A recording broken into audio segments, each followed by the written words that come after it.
about another minute we'll take. And that will never change.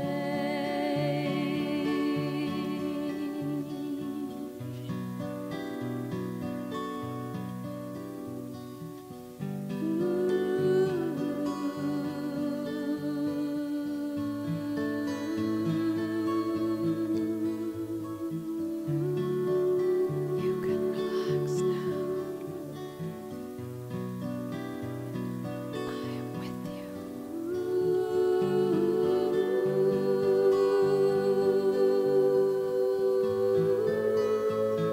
are the child of God.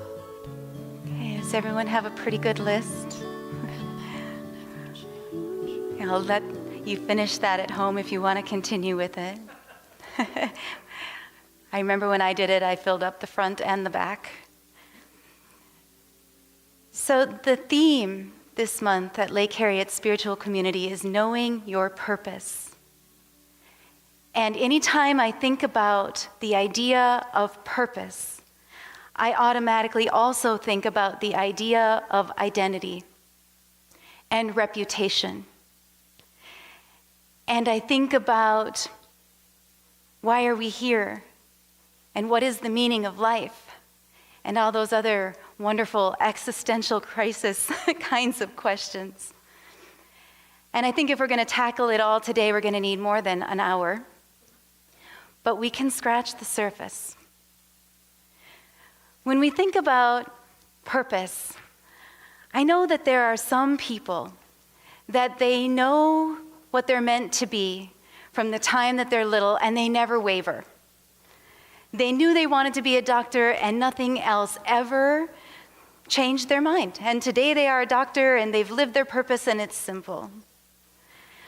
But I think for a lot more of us, purpose, the idea of it, is an ongoing, changing thing.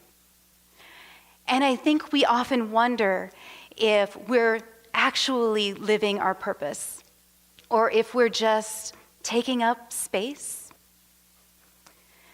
The conventional way of looking at purpose, if you were to buy a book or take a course or sit with a life coach, is to find the intersection of your talents and your strengths and what you're passionate about and maybe what the world needs, and put that all together, package that together into your purpose. So that means that we look at all of the things that we have done in our lives, all of the roles that we've played, all the characteristics we've taken on. We look at all of the things that other people have seen in us. We look at the things that are on your sheet of paper. And this helps us to find our purpose. But have you ever seen the Price is Right game, the Plinko game? Do y'all know that one? Some of you do, some of you don't. Plinko, it's the game where there's a big board, right? And there's all those pegs on it. And they've got a Plinko chip at the top, and they drop it down. And it hits all the pegs on its way down. Okay, now imagine that all of those pegs are the things that you've written on your piece of paper. And here's you at the top going through your life, hitting on all of these different labels and titles and characteristics and ideas of who you are, or the insults that change your trajectory. When we look at purpose this way, you can see how the past changes the future. It changes our path. The purpose is what flows through all that you ever are and all that you ever take on. Your purpose is not your role. It is not your titles. It is not your characteristics or your personality. Your purpose is that which flows through all of these things. It is the verb that flows through the nouns and the adjectives, meaning that you can be fulfilling your purpose no matter what role you're in, no matter what your profession is or your title is. Your purpose is the thing that you do and the thing that you bring to the table. It is that which fulfills you.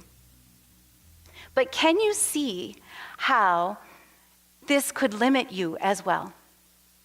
Could you see how when you're trying to move through and someone bumps you this way or you take on that role over here, that it limits your possibilities? Now, on one hand, there are a multitude of possible ways that you could flow through this Plinko board, multiple ways that you can flow through all of the things of your life and still be fulfilling your purpose. They're all correct. There's no one right way to flow. You can become almost anything. You could try on any role, any title, any characteristic, and you can still be your purpose because your purpose is being you, bringing yourself into the role. If your purpose is, like mine, to study and question and share spiritual truths, there's a multitude of ways in which I can do that. I can do that through being a speaker, but I did it in my corporate life too. I do it as a mother. I do it as a friend. I can fulfill my purpose in any way through any role. So if we do the conventional route and we allow our past to predicate our future, can you see how that might limit our options in life? So every time you drop a Plinko chip down, if you've seen the game, it bounces in different ways. It lands in different spaces, right? Sometimes it lands in that $5,000 slot. So jackpot. So they did their purpose, they flowed through the roles, and they got the accolades, the praise, maybe the money. Maybe their friends completely understood what they were doing and why. Maybe the world totally embraced them and accepted what they were doing. But it is just as possible that you can flow with your purpose through life and land in the zero. And you don't get the accolades, and you don't get the praise, and you don't get the money, and the world doesn't understand you, and your friends don't understand you. But does that mean that you're not living your purpose? Or does it mean that you just flowed through life a little differently? The idea of purpose is often intertwined with our material world and the idea of goals and fixed places. I'm going to become this and I'm going to stay there. Some kind of what are you going to be when you grow up permanence. But I think we should always be asking ourselves, what do I want to be when I grow up? I think the idea of purpose is something that should always be open to interpretation. And that as many ways you could flow through this Plinko board, it's still limited.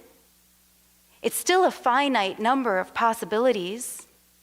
There is a mathematician who could probably create an equation for how many possible ways you could flow through.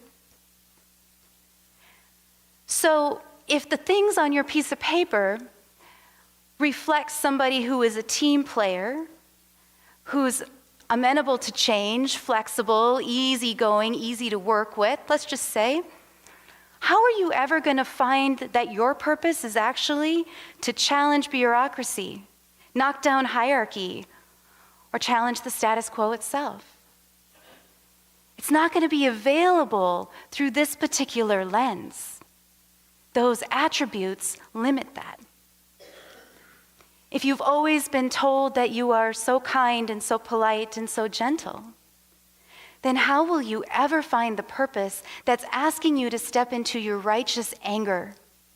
Because that's sometimes what's required for justice and for revolutionary change. At what point does learning that we're an introvert shift from something that helps us understand ourselves better to something that becomes an excuse? How often do the things that we call ourselves limit our potential and our possibility? So when I look at this conventional approach to finding purpose, this one that asks us to look at where we've been, to look at our life, I think that it doesn't go far enough. I think we need a different way of thinking about purpose, one that is not predicated on the past. One that actually asks us to become nothing. In alchemy, there is a principle called prima materia. It means first matter. Now, why would I bring up alchemy? Alchemy is a science of transformation. It moves us from one place to something entirely different. It recreates us. In alchemy, you might think of wizards turning lead into gold, or at least attempting to turn lead into gold. But they knew that they couldn't turn lead into gold by painting it yellow. They had to turn lead into gold by breaking it all the way down to its essential first matter, to its core, to the ashes. The alchemists took the lead and they put it to the fire, and they burned it down to ashes. And only then, only when it was ashes, could it potentially be made into something entirely new. So a little bit of a story, personal story in my life, and the difference between this conventional approach and this new approach. I was a yoga teacher for 12 years. It was my identity. It was everything to me. I thought that I had found that permanent place and I was going to be a yoga teacher for the rest of my life. I dressed like a yoga teacher, I talked like a yoga teacher, but in order to do those things, I had to put other parts of myself away. Other voices, other ways of being were not allowed as long as I was in the facade and the persona of a yoga teacher. So I think at some point, my soul got a little itchy inside that particular costuming and wanted out. And even though this met the definition of purpose by so many criteria, I was good at it, I enjoyed it, people liked it, the world needed it. It checked the boxes logically. I had to leave. But because I only knew myself as a yoga teacher, and because I was still limited by the things that were on my piece of paper at that time, I couldn't remake myself from there. I couldn't transform from that place. I became next an Ayurvedic practitioner. Ayurveda is the sister science of yoga, if you're familiar with it. It is the self-healing side of the self-realization practice of yoga. The two are yin and yang. One serves as the foundation for the other. So when I moved from being a yoga teacher to an Ayurvedic practitioner, I was just swinging from one easy-to-grab limb to another. It made sense. Yes, I was leaving my role as a yoga center, but it made sense where I was going next. It made sense to me, and it made sense to anyone that I talked to it about. But that didn't last, because my soul was still itchy underneath it all. It was change. I had changed, but it wasn't transformation. You can take lead and you can turn it into a pencil, or you can take lead and you can turn it into gold. The difference is that in the latter, if you're going to transform it, you have to bring it down to its first matter. You have to bring it down to nothing. So I left my work as an Ayurvedic practitioner to become nothing. I didn't have another tree branch to swing to. I didn't have another logical offshoot. So I landed on the ground with nothing to hold on to. It was very difficult to explain to others. It was difficult to explain to myself. But it was something that I knew I needed to do because I'd always been something from the time I was little. I'd always been called something. I'd always worn some kind of label. That's what youth is about. Accumulation, play, figuring out who you are. You're supposed to try things on. You're supposed to try out roles and labels and identities in childhood. And I'd never not been something. But here I was, as close to nothing as I could get. I was still a wife and a mother, some of those things, but I was as close to nothing as I'd ever been. And I decided to stay there for a little while. And I took a retreat, a personal pilgrimage retreat to Myanmar by myself for 3 weeks. And there are a lot of reasons I chose Myanmar back then. It's 2014. And there are a number of reasons I would not choose it again today. But back then, it was a safe place opening to tourism, wide open. And they were creating travel itineraries, and so that's what I did. And I went there not as a yoga teacher, not as an Ayurvedic practitioner, but just as Keri. I never told anybody what I had done for work. I never needed to. Because when I met people there, they said, "Ne kaunla," which translates to, "Have you eaten yet?" They didn't ask me what I did for a living like we do here. There was something so open and so beautiful about those experiences and those interactions with people when I was so very vulnerable. Because I wasn't there as a teacher. I wasn't there as anybody of consequence. I was just there to be there. But what happened was other parts of myself came back to me. Because I had no burdens, because I had no facade, other voices, other sides of myself, my playfulness came back out, my childlike nature, my naivete came back out. I became so childlike with wide eyes while I was there. And I remembered how much I liked to write. And I'd forgotten that. I mean, when I was a kid, I really did love to write. But I'd gotten really caught up in the game of identity and establishing a reputation, which was what my dad drilled into me when I was young, how important a good reputation is, and building that up. And that's what I'd been working for. But now, I had this chance to try writing and to not do it through any particular lens. I mean, I'd written newsletters as a yoga teacher, but that was one voice that had limitations to it. Now I could try my writing voice on.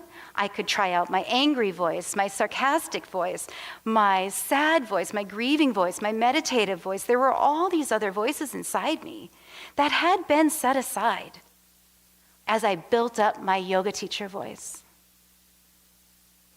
So then, my ego got pretty excited. Ego's like, yes, another identity, author. And now we can hang on to that, and that's just the way the game is played. But I came back and I said, okay, I'm going to write a book. And I'm going to write a book from this place of being nothing. I was now in a liminal space. I was no longer who I was. I was not yet who I was going to be. I was somewhere in between. I was not the caterpillar. I wasn't yet the butterfly. And I just sat in this space, and it's in the liminal space where I wrote my book. The liminal space allows you to be the observer of your life because you're not attached to identities or roles. You're not pretending. You're not wearing a facade or a persona. You're not taking on an affect. The liminal space gave me access to my personal stories from a higher point of wisdom. I understood them so much better. I could write about my time as a yoga teacher without needing to advocate for it or promote it in any way. I had no attachment to it. was free. So half of my book, it alternates. I write half of it from the perspective of my soul because that's what I gained when I let myself stay in the liminal space.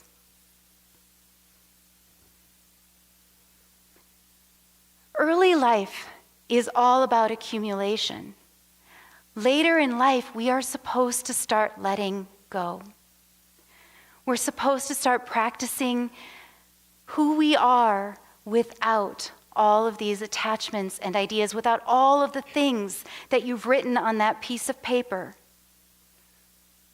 Then, from there, more opportunities for purpose come to the surface. You have now turned to ash. Anything is possible. No mathematician can calculate. It's infinite. Now you can become a phoenix and rise from the ashes. I prefer this approach to thinking about purpose. Thinking about purpose out from under what you've already done. Thinking about purpose from a place of a blank canvas. Of, a Plinko board with no pegs on it whatsoever. Nothing to bump you or shift you or change you or guide you. It's not a comfortable place to be in the liminal. I can attest to that. Because everything in us wants to cling for something.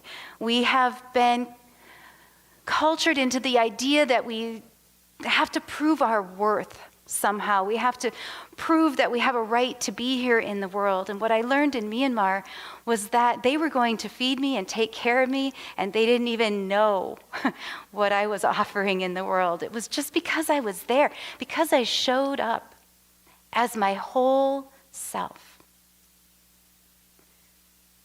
Now we can move forward in life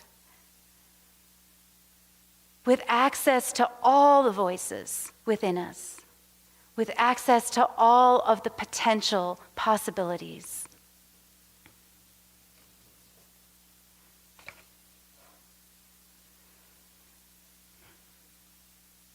To seek purpose means to ask why we are here, what we are doing. And nothing gets us to that point faster than a crisis. There is purpose in crisis, and sometimes its purpose is to help you find yours. That's what I had undergone was crisis. It broke me down. It melted me down. It distilled me down to my essence. That is what we carry with us in all our life's roles and activities. We bring our essence into it. It is your essence that will survive any fire, any crisis, any undoing, any breakdown, any meltdown. The identity crisis. We're questioning everything we've ever been called, ever been named, everything we thought we understood about ourselves. The midlife crisis. We laugh at this. We think it's about red sports cars and affairs and plastic surgery. It's not. Midlife crisis is that time in which the accumulation needs to stop. It's time to return to who we are. It's time to stop the accumulation and start releasing. The crisis comes when we resist the shift. The crisis comes to shake us down all the way to our first matter. The dark night of the soul, coined by the mystic St. John of the Cross. If you've ever been through one, you know it breaks you down.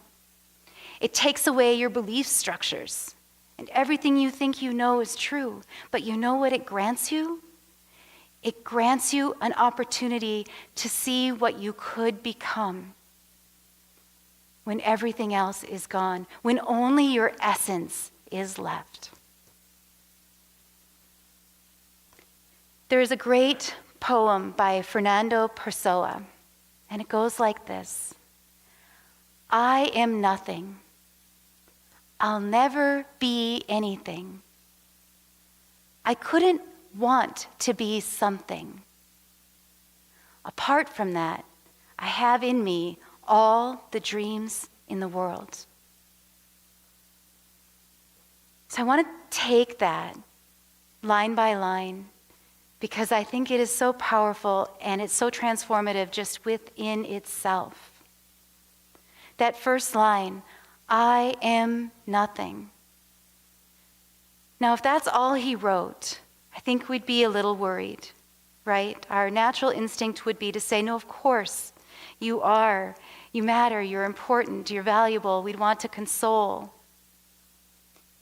And his second line goes further. He says, I'll never be anything. And now we're really worried because it sounds desolate and desperate. And we want to comfort even more. But then it turns and he says, I couldn't want to be something. So now we say, wait, he doesn't have the desire. He's lost the wanting. He's lost the need to wear the labels. It's freedom. Apart from that, I have in me all the dreams in the world. Now we're maybe a little envious. I wish I'd had that poem when I was in Myanmar. It would have brought me great comfort. It would have helped me remember that this is okay, that this is an extraordinary place to be. But I did learn that I can still be in identities, but I don't have to hold them so tightly anymore. I can let go of the wanting and the craving and the need. I can make sure that the labels and the titles and the roles that I wear a little more loosely. I don't let myself get so tight inside them that I get itchy. You know, when we were children, we played pretend.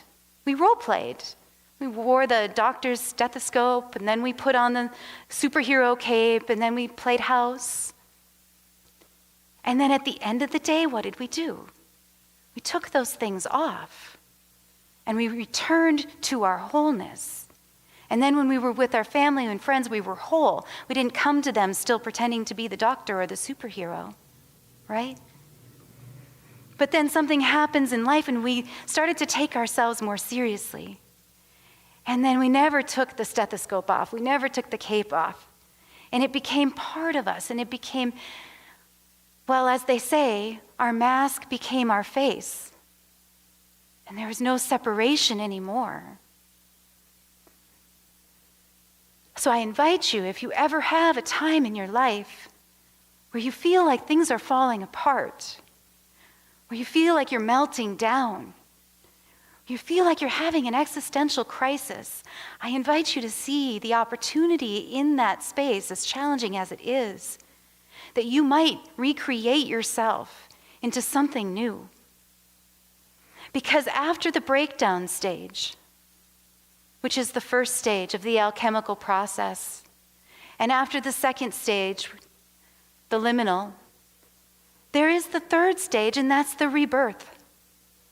That's the phoenix from the ashes. That's the caterpillar coming out of the chrysalis and taking on new life. That caterpillar could never have dreamed of flying. It's not possible. Change doesn't allow the caterpillar to fly. Only transformation does that. As you become nothing, as you grind yourself down to ash, or as circumstances do that to you, there is your essence that remains. And in that essence, there are imaginal cells. They have found these in the chrysalis as well. There are imaginal cells that survive everything. And those cells will guide the transformation process forward. Those cells carry your essence. What this means is no crisis can break down your essence. No crisis can take away who you are at the core. Because at the core, there are in us imaginal cells that know we can fly. that know that there is a whole other possibility and life path for us that is not at all related to who we were before. That's transformation. That's what we're here to do as human beings. It's what we're supposed to be doing here as a culture. COVID was a crisis, a cultural crisis. It broke us down. It melted us down. It took away our comforts. It took away our sense of identities. It made us stay home. We couldn't play in our roles and identities nearly as much. Did we stay in the liminal stage? Did we sort through? Did we question? Did we examine? Or did we hunger for reawakening and to get back to normal as quickly as possible, no matter if we went limping into that future? I feel like it was more the latter. I feel like we pushed for that return to normal, that it didn't even matter, and we never got reborn. We were stillborn. It's why, to me, this world still feels a little jilted, a little uncomfortable. Nothing quite feels right. Because the facades were dropped, we were all more vulnerable for a little while. And then we all just quickly put ourselves right back together again. I mourn that. I mourn a lot about COVID, but I mourn that lost opportunity for real cultural transformation, because I think it was at our fingertips. And I think we let it go too early. The purpose of crisis is to break us down, to return us to first matter. From there are unlimited possibilities for what we could become, things that you cannot dream up in our current incarnation. You just can't. They're only available when you go to the imaginal world, and that's only available to you in your first matter. So that's the second way to think about purpose. The first is the conventional, using the logic and the titles and the roles. The second is becoming nothing. The third is to question the whole idea of purpose altogether. Why? Why does this matter so much? Is it possible that this idea of purpose is itself limiting us in some way? That it's holding us back? That the ego has co-opted the idea for its own needs? I truly think that there's a reason that we're all here, especially at this point in time in history with all of the colliding crises, environmental, political, social, cultural. We're here for a reason. But is that reason, does it have to be nailed down into this thing we call purpose? Purpose always seems to be very linear to me, very left-brained. And I think it precludes us from just living our lives and letting ourselves be whole and letting ourselves be free and letting our soul speak. I can think of at least 5 things we could do instead of trying to find our purpose. 1, we could play. We could just play. Play in our roles, play in our identities, play in our relationships. We could just enjoy human interaction. Just enjoy being together. Just greet somebody and say "Ne kaunla" and give them food if they haven't eaten. I kind of like that approach. You know, I love imposter syndrome. I think it's great. Because you know what it reminds you of? It reminds you that you're not that. You're not that. Imposter syndrome. There's so many articles out there, right? How to overcome imposter syndrome, right? How to nail yourself even further to the role. Sure. How about notice imposter syndrome and realize that of course you're not that. Your soul is so much more than that. Of course you feel like an imposter. Aren't we all imposters? A little bit. We always take ourselves so seriously. I think if we remember to play, that could be very freeing. And maybe in that freedom, you'll find your purpose, but it won't have been by some kind of 4-step process. We could follow our intuition a little more. I think our intuition knows a lot more than we give it credit for. We can move out of our left brains, that linear, logical path, and we could just follow our intuition and see where that leads us. That might hold the answer. We could regain our childhood curiosity. That's the thing I noticed happened to me most in Myanmar. I was asking so many questions. I was the kid in the back seat. Just, what about that? What about that? What's that for? I mean, just constantly. I was so curious. And it was such a relief from having been a teacher who always had answers. I'm a little tired of answers, frankly. I want more questions. I want more people around me that are asking questions. We're so afraid to ask questions as adults. We're supposed to have it figured out. I like questions. I like wondering and pondering. We could heal. We could work on healing and wholeness and shadow work. We could go into our shadow closet and pull out all of the things that you have set aside, all the parts of you and the voices inside you that you've set aside because you were on some trajectory to become something. You could start to free them up again. Shadow work, reclaiming all of the traits in yourself that you have denied because you wanted to belong, because you wanted to fit in, because you wanted to be loved. We've all done it. You can do soul retrieval, setting aside or calling back the parts of yourselves that has been lost, that have been cut off. And you can return to wholeness. And in that wholeness, you can bring yourself into any role, any position, and it's just you. Bringing your whole self, that's your purpose. Be whole. Bring you. That's what's needed. And we can observe, and we can grow, and we can continue to learn. And I think if we do all of these things and not worry too much about whether or not we have checked that box of purpose, then I think that is a life that is fulfilling. And if we are fulfilled, it won't matter if we fell into that $5,000 slot or in the 0 slot. It won't matter if people approve or understand or if it's bringing the accolades. You will simply know that you are doing what you came here to do.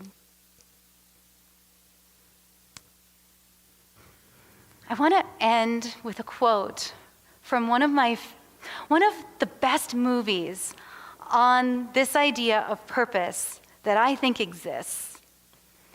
Has anyone seen the Disney movie Soul? Okay. If you haven't, I so recommend it. It's an animated movie. And there's a line in there that I put in so many pieces of my writing that I just love so much, because a lot of this movie is about a man who is trying to find his purpose and is pretty sure he hasn't found it. You see, he's teaching middle school band, and he was supposed to have his name on the neon lights. And because of that disconnect, he was not enjoying his life as it was.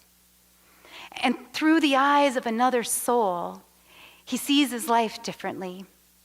And he sees just simple joys, the joy of eating pizza, the joy of taking a walk, the joy of the wind blowing in your hair. And he grows and he learns. And there's this line that says, "Oh, you mentors and your passions, your purposes, your meanings of life." So basic. Thank you so much.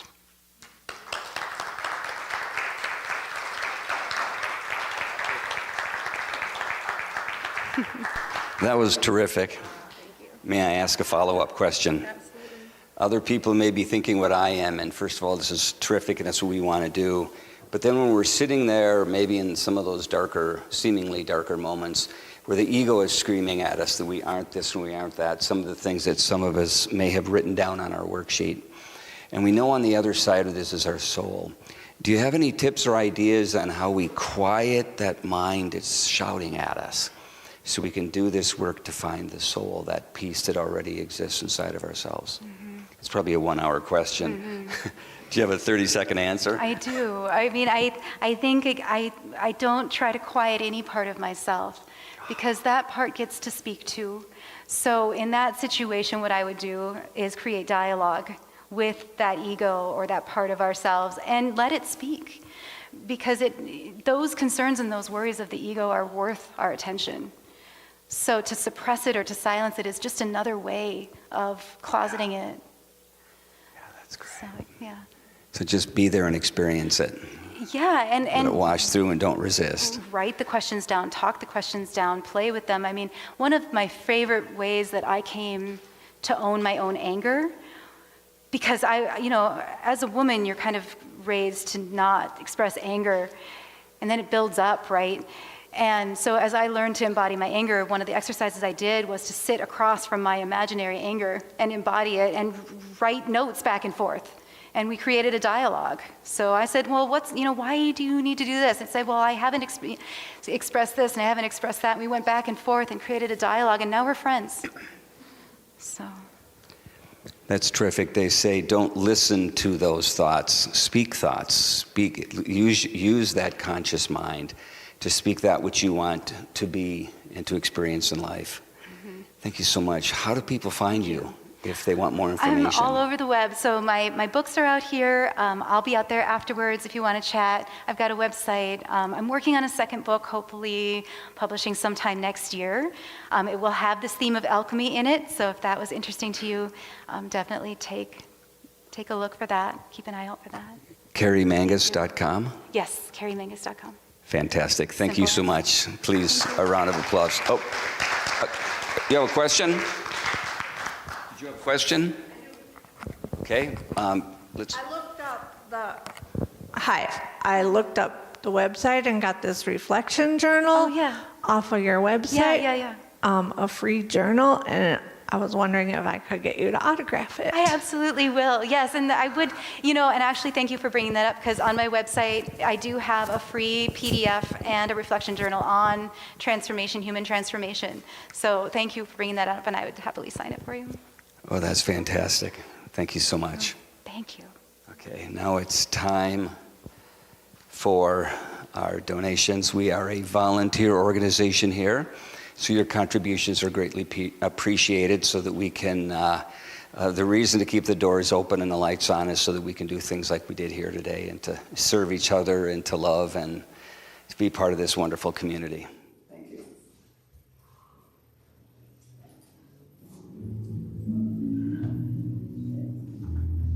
Imagine if the will was free to roam. Imagine if the trees could tell us where to go.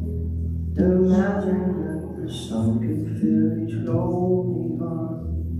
Imagine confrontation never from the start.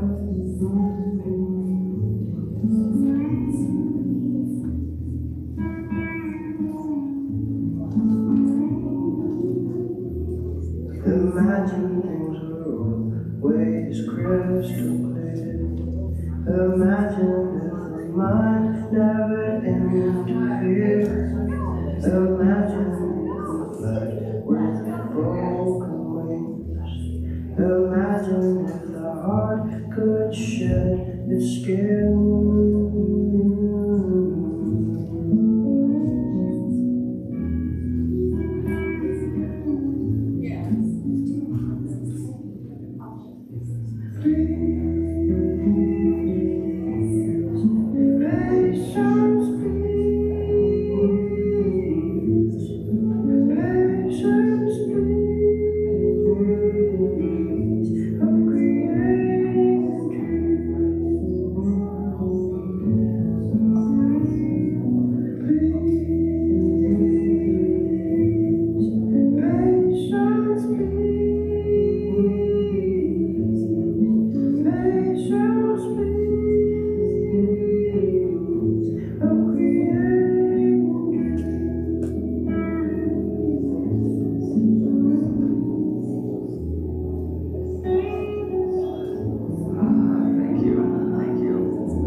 And I have one announcement. The movie Soul is going to be shown down at Band Shell on June 15th.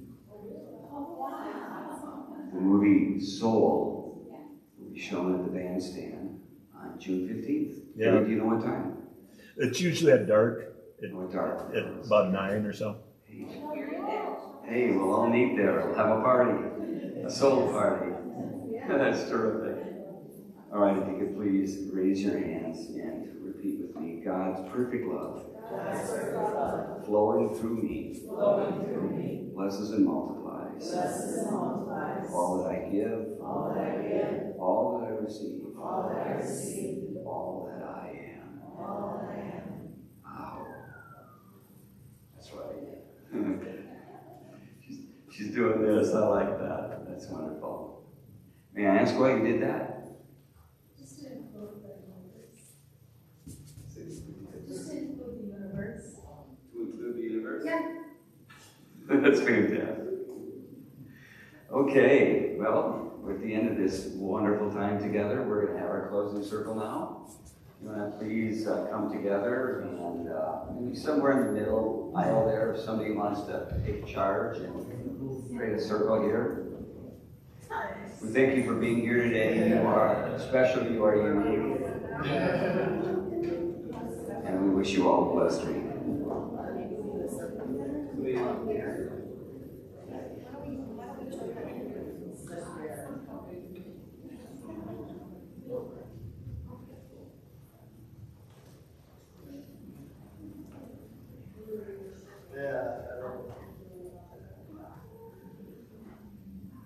All right, everyone.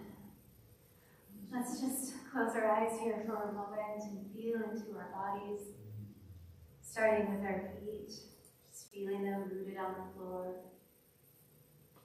Just take a moment and move your consciousness from one toe to the next, feeling fully present in every cell, allowing your attention to move upward into your ankles, bringing light and awareness and presence into the lower legs, and into the knees, feeling warmth that's spreading up into the thighs, and then feel grounded through your hips, feel a sense of centeredness. Bring awareness up your spine, one vertebrae at a time, lengthening and opening the space between each vertebrae. Feeling the rib cage open and the heart lift. The shoulders draw back. Bringing tension down your shoulders, your arms, and into your hands. Bringing awareness into your neck, jaw, letting it soften, cheeks and your eyes, your forehead, allow it to smooth out. And take some nice deep breaths in the space of being centered and open, vulnerable and connected. Feel who you are without any of the labels or identities. Feel your imaginal selves within you, always guiding the way, always knowing your wholeness, that you too can become a butterfly.